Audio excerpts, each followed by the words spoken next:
ಸೀತಾನ್ ಹೊತ್ಕೊಂಡು ಹೋಗಾಗ ಬಯೋಡಾಟಾ ಕೊಟ್ಟು ಹೊತ್ಕೊಂಡು ಹೋಗ್ಲಿಲ್ವಾ? ಅದ ರಾಮಾಯಣದಾಗ ಸೀತೆನ ಮುಟ್ಟಿದ್ದಕ್ಕೆ ಲಂಕೆ ಭಸ್ಮವಾಯ್ತು, ರಾವಣನ ಸಂಹಾರವಾಯ್ತು. ಈ ವಿಷಯ ನಿನಗೆ ಗೊತ್ತಿಲ್ಲ ಅಂತ ಕಾಣಿಸುತ್ತ? ನಾವೆಲ್ ರಾಮಾಯಣ ಓದ್ತೇವೆ. ಮತ್ತೇನು ಓದ್ತಿ? ನಮ್ದೇನಿದ್ರು ಸನ್ನಿ ಲಿಯೋನ್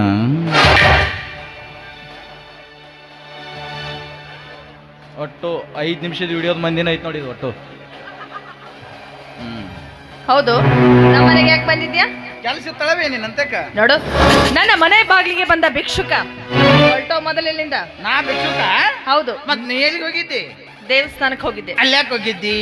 ನಮ್ಗೆ ಸಿರಿ ಸಂಪತ್ತನ್ನ ಕೊಟ್ಟು ಕಾಪಾಡು ದೇವ್ರಿ ಅಂತ ಬೇಡ್ಕೊಂಡ್ ಬರೋದಕ್ಕೆ.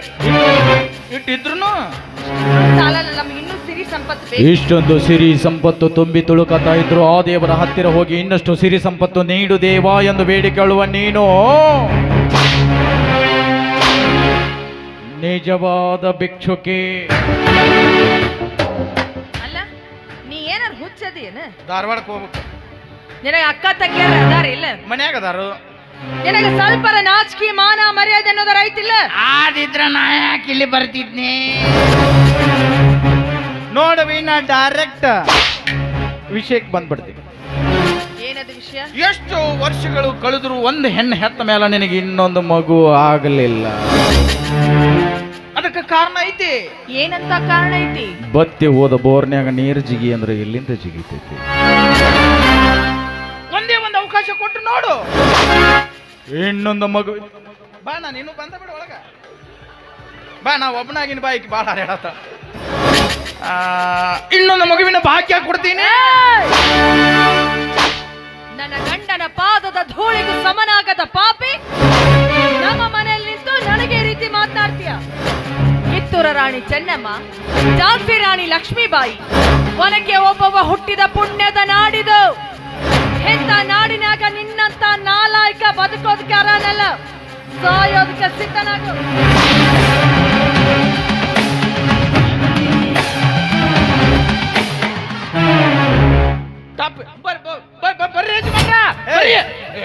ಏನು ಸುಮಾರದಾಡ್ರಿ ಅಕ್ಕ? ಪಾರ್ವತಿ, ಅಕ್ಕ ನಿನಗೊಮ್ಮೆ ಪಾರ್ವತಿ, ಏನೇ ಇದು? ನಿನ್ ಕೈಲಿ ಪಿಸ್ತೂಲು ಅಲ್ಲ ಕಣೆ. ಮನೆಗೆ ಬಂದ ಅತಿಥಿಗಳಿಗೆ ಅನ್ನ ನೀರು ಕೊಟ್ಟು ಸತ್ಕರಿಸುವ ಸಂಸ್ಕಾರವಂತ ಸದ್ಗೃಹಿಣಿಯ ಕೈಯಲ್ಲಿ ಪಿಸ್ತೂಲು. ಏನು ಅನ್ನ ನೀರ ಕೊಡ್ತಾಡ್ರಿ? ಮನ್ಯಾಗ ಯಾರು ಇಲ್ಲ. ಇದು ಸಮಯದಾಗ ಸರಸ ಆಡೋನ್ ಬಾ, ಇಲ್ಲಿಕಂದ್ರೆ ನೀನು ಗುಂಡಿಟ್ಟು ಬಾ.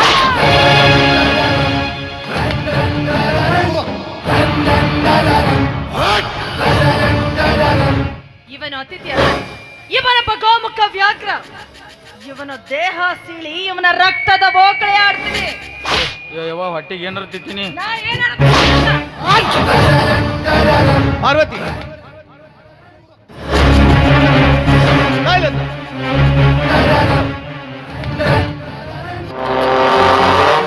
ಪಾರ್ವತಿ, ಬಾಗಿಲು ತೆರೆದ ಮನೆಗಳಿಗೆ ನಾಯಿ ನುಗ್ಗೋದು, ಬೇಲಿಲ್ಲದ ಹೊಲಕ್ಕೆ ಹಸುಗಳು ಹೋಗೋದು, ಭರಣಿಯೊಳಗಿನ ಬೆಣ್ಣೆಯನ್ನ ಬೆಕ್ಕು ಕದ್ದು ತಿನ್ನೋದು ಸಹಜ. ಆದ್ರೆ ಈ ಜಮೀನ್ದಾರ್ ಸೂರಪ್ಪನ ಭದ್ರಕೋಟೆಗೆ ಸದ್ದಿಲ್ಲದೆ ಕಾಲಿಟ್ಟಿದೆಯಲ್ಲ, ಮೆಚ್ಚಿದೆ, ಮೆಚ್ಚಿದೆ ನಿನ್ ಧೈರ್ಯನ. ಮೆಚ್ಚಲೇಬೇಕು ಮಿಸ್ಟರ್ ಜಮೀನ್ದಾರ್ ಸೂರಪ್ಪನ. ಅದಕ್ಕಿಂತ ಮುಂಚಿತವಾಗಿ ನಾನು ನಿಮ್ಮನ್ನ ಮೆಚ್ಚಬೇಕು. ಮನೆಗೆ ಬಂದ ಶತ್ರುವಿನ ಅತಿಥಿ ತರ ಸತ್ಕಾರ ಮಾಡುವ ನಿಮ್ಮನ್ನ ಚಪ್ಪಾಳೆ ತಟ್ಟಿ ನಿಮ್ಮನ್ನ ಸ್ವಾಗತಿಸಬೇಕು. ಹೇಳಿ. 12ನೇ ಶತಮಾನದ ಅವತಾರ ಪುರುಷ ಅಣ್ಣ ಬಸವಣ್ಣ ಏನು ಹೇಳಿದ್ದಾರೆ ಗೊತ್ತಾ? ಮಾಡಿ ಮಾಡಿ ಕೆಟ್ಟರೋ ಮನವಿಲ್ಲದೆ, ನೀಡಿ ನೀಡಿ ಕೆಟ್ಟರೋ ನಿಜವಿಲ್ಲದೆ, ಮಾಡುವ ನೀಡುವ ನಿಜಗುಣ ಉಳ್ಳೆಡೆ, ಕೂಡಿಕೊಂಬೆ ನಮ್ಮ ಕೂಡಲ ಸಂಗಮ ದೇವ ಅಂತ. ನೋಡು, ಕೆಲಸ ಇಲ್ಲದೆ ಹೋದ್ರೆ ಕೈ ಖಾಲಿದ್ದಾಗ ಮನುಷ್ಯನ ತಲೆ ತಿರುಗೋದು ಸಹಜ. ನಿಮ್ಗೆ ದುಡ್ಡಿನ ಸಹಾಯ ಬೇಕಿದ್ರೆ ಹೇಳು, ನಾನು ಕೊಡ್ತೀನಿ. ಏನಾದ್ರೂ ಬಿಸ್ನೆಸ್ ಮಾಡು, ಇಲ್ಲ ಯಾವುದಾದ್ರೂ ಉದ್ಯೋಗ ಮಾಡ್ತೀನಿ ಅಂತಂದ್ರೆ ನನ್ನ ಕಾಲೇಜ್ನಲ್ಲಿ ನಿನ್ನ ಅರ್ಹತೆಗೆ ತಕ್ಕಂತ ಒಂದು ಕೆಲಸ ಕೊಡಿಸ್ತೀನಿ, ಕೆಲಸ ಮಾಡು. ಅದು ಬೇಡ, ನಾನು ರೈತ ಆಗ್ತೀನಿ, ಉತ್ತಿ ಬಿತ್ತಿ ಬೆಳಿತೀನಿ ಅಂದ್ರೆ ನಾಳೆನೆ ಒಂದು 10 ಎಕರೆ ಜಮೀನು ನಿನ್ ಕೊಡ್ತೀನಿ, ರೈತ ಆಗ. ಆದ್ರೆ ಇದೆಲ್ಲ ಆಗೋದಕ್ಕಿಂತ ಮೊದಲು ನೀನು ಮಾಡ್ತಾ ಇದೆಯಲ್ಲ ಈ ನೀತಿ ಕೆಲಸನ ಬಿಟ್ಟು ಬಿಡಬೇಕು. ಮಿಸ್ಟರ್ ಜಮೀನ್ದಾರ್, ನೀನು ನೀಡುವ ಆಸ್ತಿ ಅಂತಸ್ತು ಹಣದ ಭಿಕ್ಷೆಗೆ ಕೈವಡ್ಡಿ ನಾನಿನ್ನ ಮನೆ ಹೊಸ್ತಿಲ ತುಳಿದು ಬರಲಿಲ್ಲ. ಬದಲಾಗಿ ಮುಖ್ಯವಾದ ವಿಷಯ ಹೇಳಕ್ ಬಂದೀನಿ. ನಿನ್ನ ಮಗಳಾದ ಶ್ರಾವಣಿ, ನಾನು ಯಾವತ್ತು ಹೆಣ್ಣು ಹಣ್ಣು ಮಣ್ಣು ಈ ಮೂರರ ಹಿಂದೆ ಹೋದವನಲ್ಲ. ಇದು ಮೂರು ನನ್ನ ಹಿಂದೆ ತಾನಾಗಿಯೇ ಬರಬೇಕು. ಅದಕ್ಕೋಸ್ಕರ ನಿನ್ನ ಮಗಳನ್ನು ಹೊತ್ಕೊಂಡು ಹೊಕ್ಕಿನಿ ಅಂತ ಹೇಳಕ್ ಬಂದೇನೆ. ಮಗನೇ, ಏನೋ ಹುಡುಗ ಬುದ್ಧಿ ಅಂತ ತಿದ್ಕೊಳ್ಳೋದಕ್ಕೆ ಒಂದು ಅವಕಾಶ ಕೊಟ್ಟಿದ್ದೆ, ನನ್ನ ತಪ್ಪಾಗೋಯ್ತು. ಇದರಲ್ಲಿರೋ ಒಂದೇ ಒಂದು ಬುಲೆಟಿಂದ ನಿನ್ನ ಸುಟ್ಟು ಹಾಕ್ಬಿಡ್ತೀನಿ, ನಿನ್ನ ಹುಟ್ಟಿಲ್ಲ ಅನ್ನಿಸ್ತೀನಿ. ನನ್ನ ತಪ್ಪನ್ನ ನಾನು ತಿದ್ಕೋತೀನಿ. ನೆನೆಸ್ಕೊಳ್ಳಲೇ ನಿನ್ನ ಮನೆ ದೇವ್ರನ್ನ.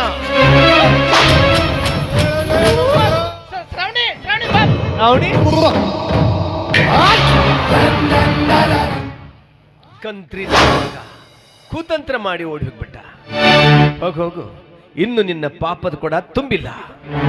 ಅದು ತುಂಬಿದ ಮಾರನೇ ದಿನ ನಿನ್ನ ಜೀವ ಸಹಿತ ಉಳಿಯೋದಿಲ್ಲ. ರೀ, ಯಾಕೋ ಏನು ಇವನ್ ಮನೆಗೆ ಬಂದು ಹೋದ್ಮೇಲೆ ನನಗೆ ತುಂಬಾ ಭಯ ಆಗ್ತಾ ಇದೆ ರೀ. ಪಾರ್ವತಿ, ಇಂಥದಕ್ಕೆಲ್ಲ ಹೆದರ್ಕೋತಾರೇನೆ? ಇವರು ನಡೆಯೋ ದಾರಿಯಲ್ಲಿ ಮುಳ್ಳಿದ ಹಾಗೆ ಚುಚ್ಚುತ್ತಿ ಅಂತ ಕಂಡು ಬಂದಾಗ ಕಿತ್ತು ಬಿಸಾಕ್ಬಿಡ್ಬೇಕು. ನೋಡು, ನೀನೇನು ತಲೆ ಕೆಡಿಸ್ಬೇಡ. ಇವನಿಗೆ ಸರಿಯಾದ ಪಾಠ ನಾನು ಕಲಿಸ್ತೀನಿ. ನಮ್ಮ ಮಗಳು ಶ್ರಾವಣಿ ಎಲ್ಲಿ ಹೋಗಿದ್ದಾಳೆ? ಬೆಳಗಿನ ಜಾಗಕ್ಕೆ ಹೋಗಿದ್ದಾಳೆ. ಈಗಾಗಲೇ ಬರಬೇಕಾಗಿತ್ತು. ಅಗೋ ಬಂದ್ ನೋಡಿ. ಈಗಲೇ ನಡೆದ ಘಟನೆಯನ್ನ ಶ್ರಾವಣಿ ಮುಂದೆ ಹೇಳ್ಕೊಡುದು. ಸರಿ.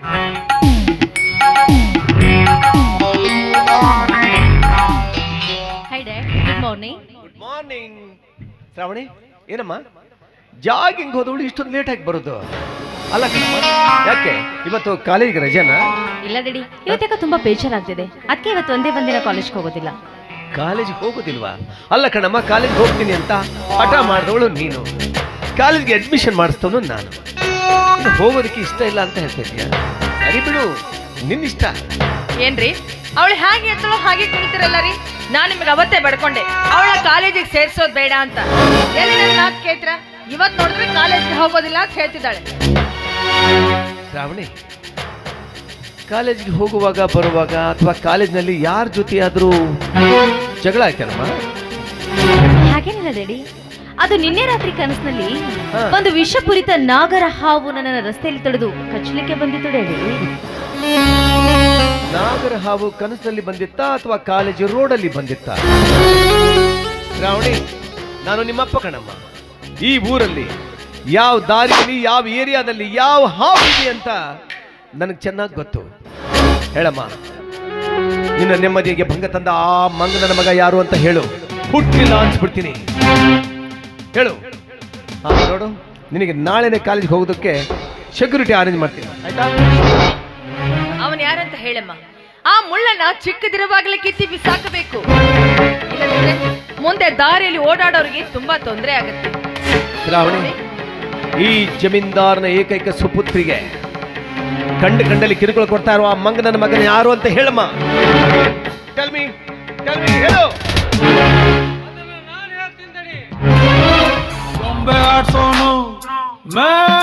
ಅದನ್ನ ನಾನು ಹೇಳ್ತೀನಿ. ಶಿವಲಿಂಗ, ಈ ವಿಷಯ ನಿನಗ್ ಗೊತ್ತಾ ಅಥವಾ ಏನು ಭವಿಷ್ಯ ಹೇಳ್ತಾ ಇದೀಯ ನೀನು? ಬಡದೈತಿ ಬರೋ ಸಿಡಲು ಬಡದೈತಿ. ಗೋಲ್ ಮಿಂಚು ಬಡದು ಬೆಂಕಿಯ ಮಳಿ ಸುರಿದೈತಿ. ಹಿತ್ತಲ ಗಿಡದ ಬೇರು ಮುಂಚೆ ಬಾಗಿಲಕ ಬಂದೈತಿ.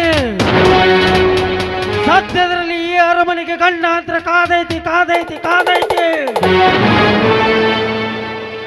ಶಿವಲಿಂಗಣ್ಣ, ನೀನ್ ಹಿಂಗ್ ಒಗಟಿಟ್ಟು ಮಾತಾಡಿದ್ರೆ ನಮಗೆ ಹೆಂಗ ಅರ್ಥ ಆಗುತ್ತ? ಅದೇನಂತ ಬಿಡಿಸಿ ಹೇಳಿದ್ರ ನಮ್ಮ ಮನಸ್ಸಿಗೂ ಸ್ವಲ್ಪ ಸಮಾಧಾನ ಆಗುತ್ತೆ. ಯವ್ವ ತಾಯಿ, ಅವತ್ತ ಶ್ರಾವಣಿನ ಕರ್ಕೊಂಬಂದು ಈ ಮನೆಗೆ ಬಿಟ್ಟು ಹೋಗಬೇಕಾದ್ರೆ ನಾನು ನಿಮ್ಗೊಂದು ಮಾತು ಹೇಳ್ತೀನಿ, ನೆನಪೈತೆ ತಾಯಿ? ಪ್ರತಿ ಅಮಾವಾಸ್ಯೆ ದಿನ ಸೂರ್ಯ ಹುಟ್ಟಿದಾಗಿನಿಂದ ಸೂರ್ಯ ಮುಳುಗೋವರೆಗೂ ನಿಮ್ಮ ದೇವ್ರ ಜಗಲಿ ಮೇಗಿರುವ ದೀಪ ನಂದಲಾರ್ದಂಗ ಕಾಯ್ಬೇಕು ಅಂತ ಹೇಳಿದ್ದೆ. ಅದ್ರಾಗೇನೋ ಎಡವಟ್ಟಾಗೈತಿ. ಇಲ್ಲ ಶಿವಲಿಂಗ, ನೀನ್ ಹೇಳ್ತಿನ ಪ್ರತಿ ಅಮಾವಾಸ್ಯೆ ತಪ್ಪದೇ ಮಾಡ್ತಾ ಇದ್ದೀವಿ ನಾವು, ಅಲ್ವೇನೆ ಪಾರ್ವತಿ? ಇಲ್ಲ ರೀ, ಈ ಅಮಾಸಿಗೆ ದೀಪ ಹಾಕಕ್ ಆಗ್ಲಿಲ್ಲ. ಪಾರ್ವತಿ, ಯಾಕೆ ತಾಯಿ ಈ ಅಮಾಸೆಗೆ ಯಾಕೆ ಪಾಲ್ಸಕ್ ಆಗ್ಲಿಲ್ಲ? ಯಾಕಂದ್ರೆ ಮನ್ಯಾಗ ಹೆಣ್ಮಕ್ಳು ಯಾರು ಸುದ್ದಿದ್ದಿದ್ದಿಲ್ಲ. ಅವರ ಎಂತ ದೊಡ್ಡ ತಪ್ಪು ಮಾಡ್ಬಿಟ್ರಿ. ನೀವು ಶುದ್ಧಿ ಇರ್ಲಿಲ್ಲ ಅಂದ್ರೆ ಏನಾಗಿತ್ತು? ತಲೆಯಾರಿದ್ರಲ್ಲ, ಅವ್ರಿಗೊಂದು ಮಾತು ಹೇಳ್ಬೇಕಾಗಿತ್ತು. ಇಲ್ಲ, ಮನೆಯಾಗ ಇಷ್ಟೆಲ್ಲ ಆಳುಗಳದಾರ, ಅವ್ರ ಕೈಲಿ ಮಾಡಿಸ್ಬೇಕಾಗಿತ್ತು. ಇಲ್ಲ, ಒಂದು ಮಾತು ನನಗೆ ಹೇಳಿದ್ರ ನಾನೇನಾದ್ರೂ ಉಪಾಯ ಹೇಳ್ತಿದ್ದಲ್ಲ. ಅವರ ಈಗ ನೀವು ತಿಳಿದೋ ತಿಳಿಲಾರ್ದು ದೊಡ್ಡ ತಪ್ಪು ಮಾಡ್ಬಿಟ್ರಿ ತಾಯಿ, ದೊಡ್ಡ ತಪ್ಪು ಮಾಡ್ಬಿಟ್ರಿ. ಶಿವಲಿಂಗ, ಆ ದೀಪಕ್ಕೂ ನೀನ್ ಹೇಳ್ತಾರೋ ಈ ವಿಷಯಕ್ಕೂ ಏನು ಸಂಬಂಧ? ಸಂಬಂಧ ಐತಿ ಧಣಿ. ಶ್ರಾವಣಿ ಜಾತಕದಾಗ ದೋಷ ಇದ್ದಿದ್ದು ನನಗೆ ತಿಳಿದಿತ್ತು. ಅದಕ್ಕ ಆ ಮಹಾತಾಯಿ ಕಾಳಿಕಾದೇವಿ ಆಜ್ಞೆಯಂಗ ನಿಮಗೆ ದೀಪ ಕಾಯಕ್ ಹೇಳಿದ್ದೆ. ನೀವು ಹಗಲತ್ತಿ ಇಲ್ಲಿ ದೀಪ ಕಾದ್ರ ನಾನು ರಾತ್ರಿ ಹೊತ್ತು ಸುಡುಗಾಡ್ನ್ಯಾಗ ಊಟ ನೀರು ಬಿಟ್ಟು ಹಕ್ಕಿ ಪಣ ಕಟ್ಟಿ ದೋಷ ಕಳಿತಾ ಇದ್ದೆ. ಈಗಿದ್ರಾಗ ಎಡವಟ್ಟಾಗೈತೆ ಅಂದಾಗ ಅನಾಹುತ ಕಟ್ಟಿಟ್ಟ ಬೊತ್ತೆ. ಇದರಿಂದ ಪಾರಾಗೋದಕ್ಕೆ ನಮ್ಮ ಬೇರೆ ದಾರಿನೇ ಇಲ್ವೇನಣ್ಣ? ಐತಿ ತಾಯಿ, ಒಂದು ದಾರಿ ಐತಿ. ಹೇಳು ಹೇಳು ಶಿವಲಿಂಗ, ಅದೇನಂತ ಹೇಳು. ಚಿಟ್ಕೆ ಹೊಡೆಯೋಷ್ಟಲ್ಲಿ ಮಾಡಿ ಮುಗಿಸ್ತೀನಿ, ಅದೇನು ಅಂತ ಹೇಳು. ಧಣಿ, ಆದಷ್ಟು ಬೇಗ ಈ ಅರಮನೆಯಾಗ ಒಂದು ಮಂಗಲ ಕಾರ್ಯ ಆಗ್ಬೇಕ್ರಿ ಅಪ್ಪ. ಅಂದ್ರೆ ನಮ್ಮ ಶ್ರಾವಣಿಗೆ ಒಬ್ಬ ಉತ್ತಮವಾದ ವರ ಹುಡುಕಿ ಅವಳು ಮದುವೆ ಮಾಡಿ ಮುಗಿಸ್ಬಿಡ್ಬೇಕ್ರಿ ಅಪ್ಪ. ಅಂದಾಗ ಮಾತ್ರ ಈ ಗಂಡಾಂತರದಿಂದ ಶಾಶ್ವತ ಪರಿಹಾರ ಸಿಗುತ್ತ. ಶಿವಲಿಂಗಣ್ಣ, ಎಂತ ಸಿಹಿ ಸುದ್ದಿ ಹೇಳಿದೆ ನೀನು. ರೋಗಿ ಬಯಸಿದ್ದು ಹಾಲು ಅನ್ನ, ವೈದ್ಯ ಹೇಳಿದ್ದು ಹಾಲು ಅನ್ನ. ರೀ, ಹೇಗಿದ್ರು ಫ್ಯಾಕ್ಟರಿಯಲ್ಲಿ ಮೀಟಿಂಗ್ ಇದೆ ತಾನೆ, ಆದಷ್ಟು ಬೇಗ ನಮ್ಮ ಶ್ರಾವಣಿ ಮದುವೆ ವಿಷಯನ ಅಲ್ಲಿ ಪ್ರಸ್ತಾಪ ಮಾಡಿ. ಏ ದಡ್ಡಿ, ಈ ವಿಷಯ ಫ್ಯಾಕ್ಟ್ರಿ ಮೀಟಿಂಗ್ ಇಟ್ಟು ಚರ್ಚೆ ಮಾಡೋದೇನೆ ಅಲ್ಲ. ಇಷ್ಟು ಬೇಗ ಮಾಡಿ ಮುಗಿಸೋದಕ್ಕೆ ಅದನ್ನ ಬೊಂಬೆ ಮದುವೆ ಅಂತ ತಿಳ್ಕೊಂಡಿದ್ಯಾ ನೀನು? ಮೊದಲು ನಮ್ಮ ಶ್ರಾವಣಿಗೆ ತಕ್ಕ ವರ ಇರಬೇಕು, ನಮ್ಮ ಸ್ಟೇಟಸ್ಗೆ ತಕ್ಕಂತೆ ಮನೆತನ ಸಿಗ್ಬೇಕು. ನಮ್ಮ ಶ್ರಾವಣಿ ಮದುವೆ ರಾಜ್ಯದ ಇತಿಹಾಸದಲ್ಲಿ ಹಿಂದೂ ಆಗಿರಬಾರ್ದು, ಮುಂದೆ ಆಗ್ಲೂಬಾರ್ದು, ಆ ರೀತಿ ಆಗ್ಬೇಕು. ಅದಕ್ಕಿಂತ ಮೊದಲು ನನ್ನ ಮಗಳಿಗೆ ಕಾಟ ಕೊಟ್ಟ ನನ್ನ ಮಗನ ಕಾಲು ಕತ್ತರಿಸ್ತೀನಿ, ಸರಿಯಾದ ಪಾಠ ಕಲಿಸ್ತೀನಿ. ಬೇಡ ಧಣಿ, ಬೇಡ, ಸಮಾಧಾನ ಮಾಡ್ಕೊರಿ ಅಪ್ಪ. ಅಪ್ಪರ, ನಮ್ಮ ಮನೆ ಅರಿವಿ ಮುಳ್ಳಿನ ಕಂಟಿ ಮ್ಯಾಗ ಬಿದ್ದೈತಿ ಅಂದಾಗ ಅದು ಹರಿಲಾರ್ದಂಗ ಜಾಗ್ರತೆಯಾಗಿ ತಕ್ಕೋಬೇಕಾಗಿದ್ದು ನಮ್ಮ ಕರ್ತವ್ಯ. ಅಪ್ಪರ, ಸಿಟ್ಟಿನ ಕೈಯಾಗ ಬುದ್ಧಿ ಕೊಟ್ಟು ಅನಾಹುತ ಮಾಡಕ್ ಹೋಗ್ಬೇಡ್ರಿ ಅಪ್ಪ. ನನ್ನ ಮಾತು ಕೇಳ್ರಿ, ಶಾಂತ ಆಗ್ರಿ ಅಪ್ಪ, ಶಾಂತ ಆಗ್ರಿ. ಹೌದ್ರಿ, ಶಿವಲಿಂಗಣ್ಣ ಹೇಳ್ತಿರೋ ಮಾತು ಖರೇನೇ ಆಯ್ತು. ಕೆಸರಿನ ಮೇಲೆ ಕಲ್ಲೊಗದ ಕೆಸರನ್ನ ನಮ್ಮ ಮುಖಕ್ಕೆ ಸಿಡಿಸ್ಕೊಳ್ಳೋದಕ್ಕಿಂತ ಆದಷ್ಟು ಬೇಗ ನಮ್ಮ ಶ್ರಾವಣಿಗೊಂದು ಮದ್ವೆ ಮಾಡಿಬಿಟ್ರೆ ಈ ಸಮಸ್ಯೆಯಿಂದ ನಾವು ಪಾರಾಗ್ಬೋದಲ್ಲ. ಆಯ್ತು ಬನ್ನಿ, ಶಿವಲಿಂಗ ಹೇಳಿದ ಹಾಗೆ ಮಾಡೋಣ. ಶಿವಲಿಂಗ, ನಾನು ಸ್ವಲ್ಪ ಫ್ಯಾಕ್ಟ್ರಿಲಿ ಕೆಲಸ ಇದೆ, ಹೋಗಿ ಬರ್ತೀನಿ. ಆದ್ರೆ ನಮ್ಮ ಶ್ರಾವಣಿಗೆ ಒಳ್ಳೆ ವರ ನೋಡೋ ಜವಾಬ್ದಾರಿ ನಿನ್ನ ಮೇಲೇನೂ ಇದೆ. ಪ್ರಯತ್ನ ಪಡ್ತೀನಿ, ಮರಿಬೇಡ.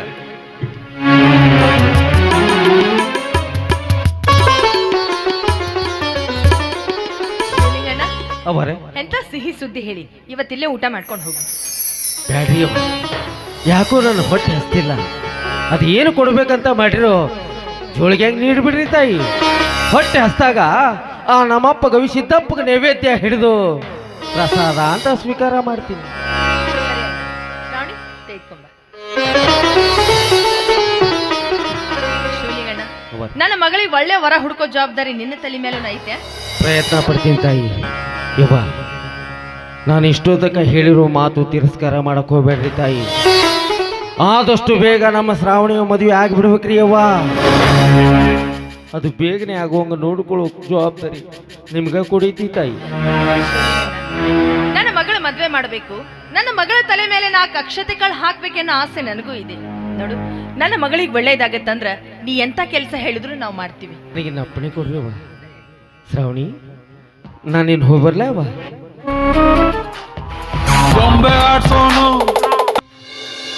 ಶ್ರಾವಣಿ, ನಾನು ನಿನಗೊಂದು ಮಾತು ಹೇಳ್ತೀನಿ, ಬೇಸರ ಮಾಡ್ಕೋಬೇಡ. ಹೂವಿರುವಲ್ಲಿ ದುಂಬಿಗಳು ಬರೋದು ಸಹಜ. ಮುಳ್ಳ ಬೇಲಿ ಮ್ಯಾಲ ಸೀರಿ ಬಿದ್ರು, ಸೀರಿ ಮ್ಯಾಲ ಮುಳ್ಳ ಬಿದ್ರು ಹರಿಯೋದು ಸೀರಿನ ಮಗಳ. ಹೆಣ್ಣಿನ ಜೀವನ ಅಂದ್ರ ಮುಳ್ಳು ದೇವಿ ಇದ್ದಂಗ. ನೋಡು, ನಿನ್ನ ತಂದೆ ತಾಯಿಗಳ ಮಾನ ಮರ್ಯಾದೆ ಕಾಪಾಡೋ ಜವಾಬ್ದಾರಿ ನಿನ್ನ ಕೈಯಲ್ಲೇ ಇದೆ. ನಾನು ಈ ರೀತಿ ಮಾತಾಡಿದೆ ಅಂತ ಮನಸ್ಸಿಗೆ ಬೇಸರ ಮಾಡ್ಕೋಬೇಡ.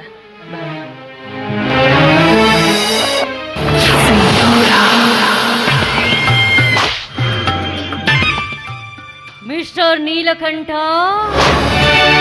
ಶಾಂತಿಯುತವರಾದ ಈ ನನ್ನ ತವರು ಮನೆಯಲ್ಲಿ ಅಶಾಂತಿಯನ್ನ ಎಬ್ಬಿಸ್ಲಿಕ್ಕೆ ಕಾರಣೀಕರ್ತನಾಗಿರುವ ನಿನ್ನನ್ನ ನಾನು ಯಾವತ್ತೂ ಸುಮ್ಮನೆ ಬಿಡೋದಿಲ್ಲ. ಹೆಣ್ಣು ಬಲಿದ್ರೆ ನಾರಿ, ಬಂದರೆ ಮುಂದಿದ್ದಾದ್ರೆ ಮಹಾಮಾರಿ. ಇನ್ ಮುಂದೆ ನಾನು ನಿಮಗೆ ಕೊಡ್ತಾರ ಪ್ರತಿಯೊಂದು ಕಷ್ಟವನ್ನ ಹೆಜ್ಜೆ ಹೆಜ್ಜೆಗೆ ಅನುಭವಿಸ್ಲಿಕ್ಕೆ ಸಿದ್ಧನಾಗಿರು. ಒಂದು ಹೆಣ್ಣಿಗೆ ತಲೆ ತಗ್ಸಿ ತಾಳಿ ಕಟ್ಟಿಸ್ಕೊಳ್ಳೋದು ಗೊತ್ತು, ಪ್ರಸಂಗ ಬಿದ್ರೆ ಅದೇ ತಲೆ ಎತ್ತಿ ತಲೆ ತೆಗೆಯೋದು ಚೆನ್ನಾಗ್ ಗೊತ್ತು.